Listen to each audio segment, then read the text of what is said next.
Well, here we are at the Promised Land Zoo. Got to talk over the jungle music. Tom-toms in the background. Yeah. So we're going to check this little place out, see what they got to offer. Come on along. Let's.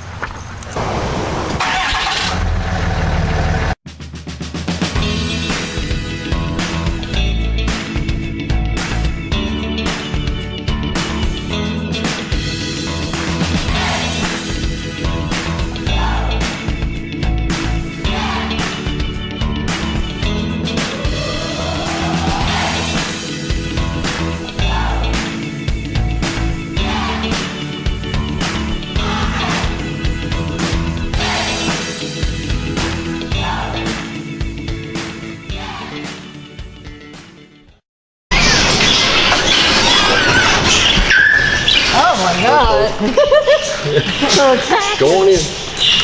I'm putting a stick on him.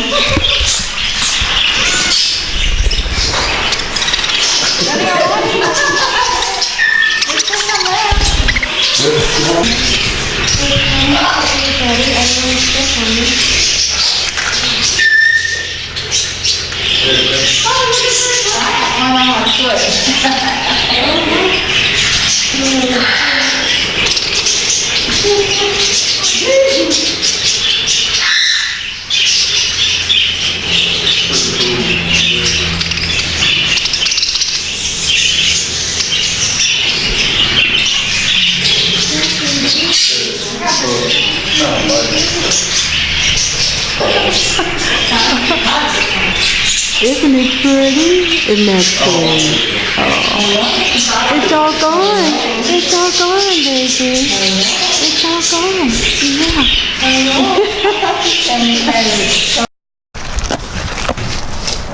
This is everybody for the most part, so yeah.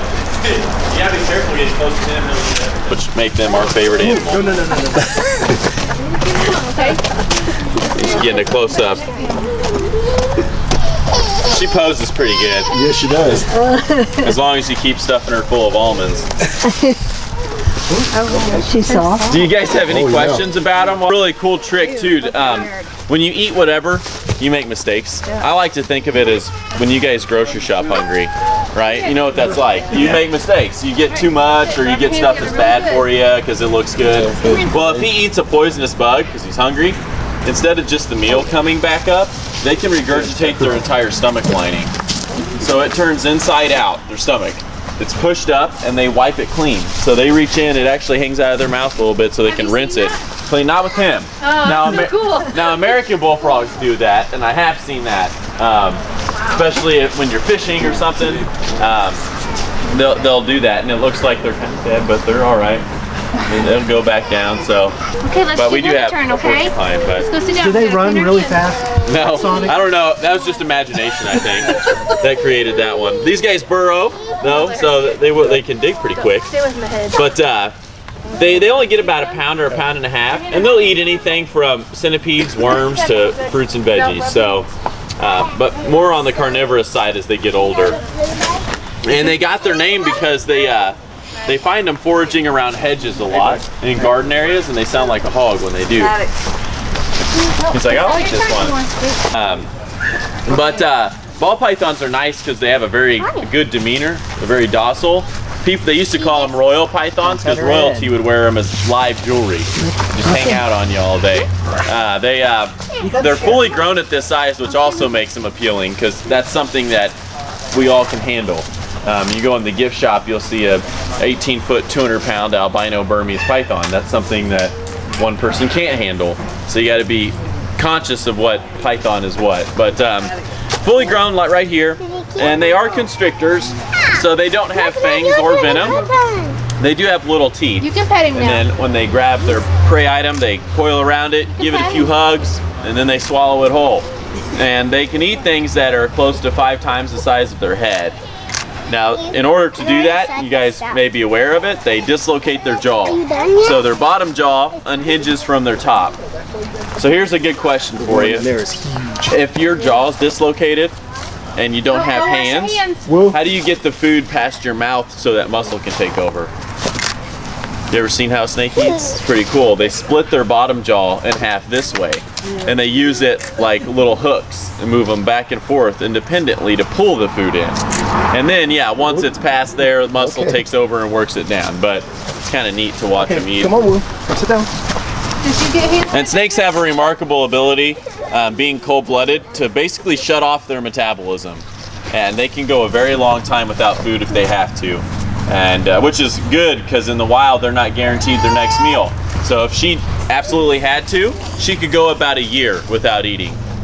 But she doesn't want to do that, and we don't make her. Here she eats every month, which is a nice schedule to keep them in fourth fingers. And he forages with a technique called percussive foraging, which only 2 mammals do this. But there's a woodpecker also does it. So they rapidly tap on trees, and they can tap about 8 times a second. And if they hear anything like a beetle or a grub after they tap, they'll gouge the wood out with their teeth. They reach in, fish it out, and then they have a little snack. So kind of a cool way to find food for him. But he's like, I'm cold, man. It's nice for us, but he's probably a little chilly. He sleeps in a pouch, you know, a lot. And it's not only 75 in the room, but when he's curled up inside that hammock thing, it's probably about 90 in there. So he's a marsupial also? He is a marsupial, yep. And this species does have a pouch. Some possum species don't actually have pouches. The babies just hold on and attach to nurse and stuff. But That's enough. but our possum does. Our possum has a pouch. Our possums, I've seen like hundreds of babies on them. Yeah. Do they do the same thing? No, they only have a couple. Our possum, yeah, can have 13. Yep. Yeah, and the sadness of nature, well, I mean, we see the pretty parts on TV and stuff, but most of these guys will have more babies than they have stations available, and only the strongest ones get there first. So that's kind of how they wean out genetics. So You know he's your keeper, don't you? so we should be thankful. All right, well, we'll take. He's a rainforest lizard. Those guys are more of a desert.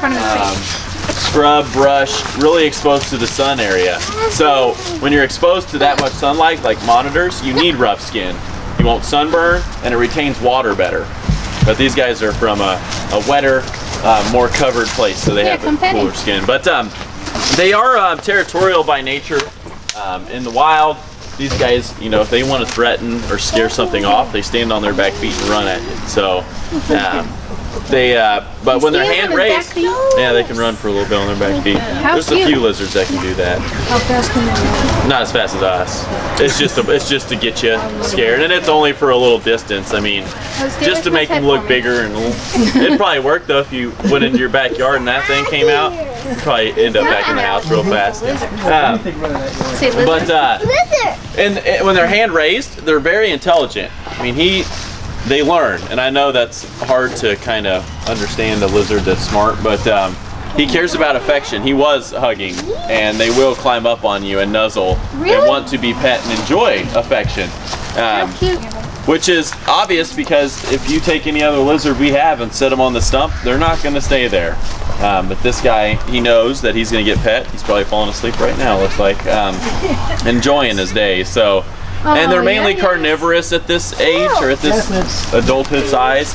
But early on, they will eat fruit, seeds, but they just prefer not to as they get older. So You'll get your turn. Hold on. what do you think about that one? Yeah, well, I'm not. And they can live for over 20 Excuse me, years, sorry. so they have really good lifespan. Okay. Sticking his tongue out at you. So do you think they compare to like cats and dogs with their intelligence? Yeah, I would say it's pretty comparable, maybe. But I don't know. I think they might love you even more than a cat typically will. What? Really?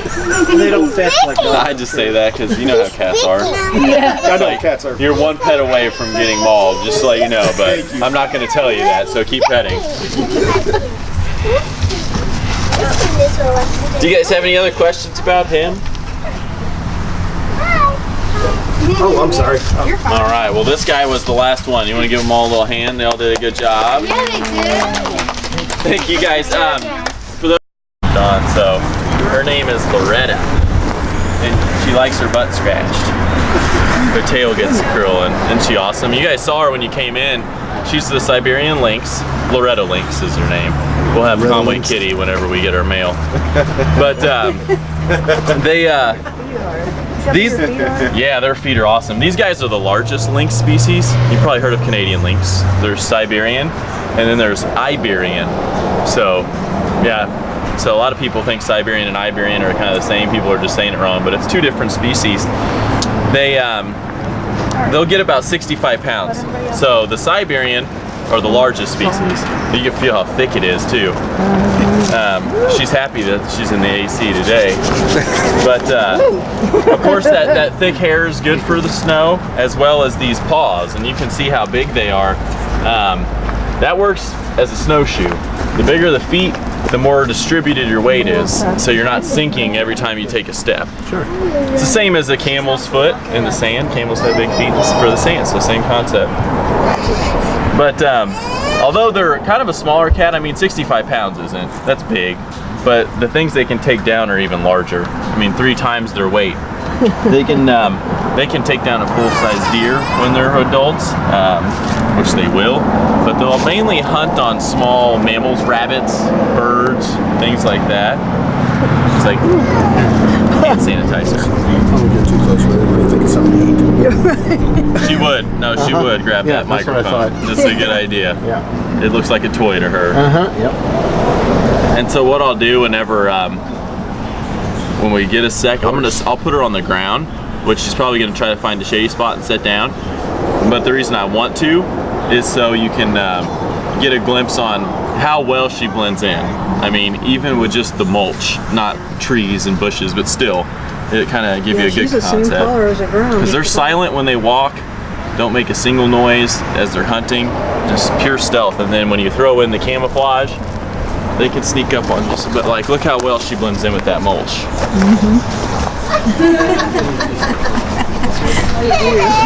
Hey, sorry about that. She's like, Hi, kitty. Now she's actually doing an illusion on Reza here in town. He's an illusionist and magician, so we've been taking her on the big stage there, and she's been working with that. So haven't quite got there to that point yet. She just goes on stage now, gets used to people, and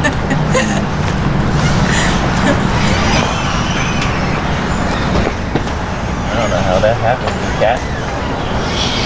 All right, you ready? You go back. You guys have any questions about her? Give up. She's like, yeah, well, we play out here every day too, so She's saying it's playtime. yeah. So she purrs like a kitten, or what? Yeah, except it's a little more thunderous, but it is a purr. Yeah, and then she also does this little noise, which we always mimic it. 'Cause she always has her tongue out. I don't know if she has, like, but she'll do a like it's like a grunt, but that's just kind of a little call they do. But she's getting big. She's only about 4 months old. Probably the hardest thing I ever had to bottle raise too. They're just. What does she weigh? Oh, she's probably close to 20 pounds, maybe a little over. Yeah. There, I get that off. Thank you. All right. Well, I'll bring out this next animal then, because their hips are fused. These guys have legs that only go one with the other. It's not like this, so that's why they. Oh, she be doing a little cleaning. A little cleaning. I know it's too much, isn't it? Now, as you guys well know, they have pouches. Now, she's out of her mom's pouch. This is just a comfort thing for her to carry her in. When they wean, we'll bring them and start using them for this, because it gets them really used to people and it keeps them calm. And it also helps there's us. some muscle in there. All muscle. It helps us work with them if we need to do any vaccinations or any treatments on them. So how long do they stay in the pouch? About 5 or 6 months, they'll stay in that pouch. The gestation period's insane. They're only pregnant for about 30 days. Now that might sound appealing, but they can be perpetually pregnant. So they can conceive a day after giving birth. Oh my goodness. So here's a little brain buster for you, okay? Because we covered how long they stay in the pouch, which is how long? 6 months. Oh, 5, 6 yeah. months. So if they have a baby every month, because they're pregnant all the time, wouldn't they have 6 total? because if it stays in, right? Well, they don't, because they do something that's extremely rare. They do what's called embryonic diapause. Only about 100 species in the world do this, which 100's not. I mean, there's millions of species, right? So when their egg is fertilized, if they already have a joey nursing and don't have room, they just pause their pregnancy. So they continue to nourish it, but it doesn't implant into the uterus. And so once their hormones tell their body, hey, that kangaroo's done, we need another one. It's just like a factory. It just keeps shipping them out whenever they need it. And pretty crazy concept. They actually produce 2 types of milk inside their pouch. They have a colostrum for brand new babies, and then they have what I call the skim milk for joeys like this, who might stick their head back in occasionally and nurse, just for, you know, comfort, a little extra. But when they're born, they're only about this big, and they're hairless and blind, and they instinctively find this little strip of fur that's longer than the rest of mom's hair, and it leads to the pouch. Climb up that, get inside, attach to nurse. It expands in their mouth to lock them in. It's like a new umbilical cord, pretty much. So basically, the pouch is a second womb, you can think of it as. So super soft too, aren't they? There you go. Oh my God. And you mentioned their tail is solid heavy muscle. little baby. They'll balance on that Yes, tail you and is. kick the dog out of each other. So. Oh yes, I know. Life is hard. It's like a hyena.